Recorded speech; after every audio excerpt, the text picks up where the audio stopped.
ঢাকা উপজেলা যুবদলের সিনিয়র যুগ্ম আহ্বায়ক মোহাম্মদ আশরাফ ভূঁইয়া। বিগত কিছুদিন পূর্বে, দু একদিন পূর্বে কদমতলী এলাকায় একটি বিচ্ছিন্ন ঘটনাকে কেন্দ্র করে আমাকে থানায় একটি আমার নামে মিথ্যা অভিযোগ দায়ের করেছে। এটা মূলত আমাকে রাজনৈতিকভাবে হেয় প্রতিপন্ন করার জন্য।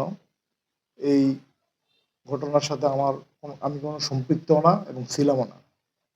তবে যিনি বাদী, নরসিংদী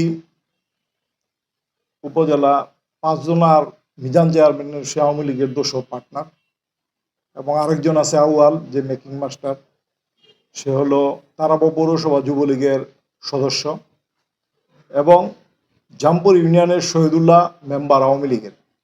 এরা মিলিত হয়ে কিছু, এবং আরও কিছু গাপটি মারা আওয়ামী লীগের দোসররা মিলে আমাকে হেয় প্রতিপন্ন করার জন্য এই অভিযোগটি দায়ের করে।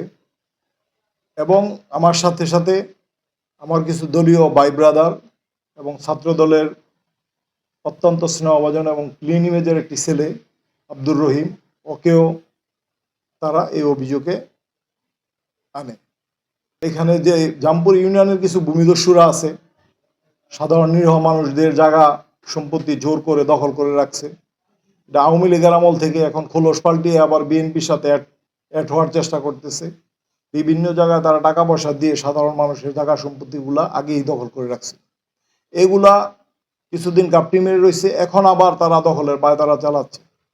তো দেখা যায় যে সাধারণত আমরা রাজনীতি করতে গেলে বিভিন্ন সামাজিক আচার বিচার আমাদের কাছে আসে, এগুলো আমরা সমাধান করতে চাই।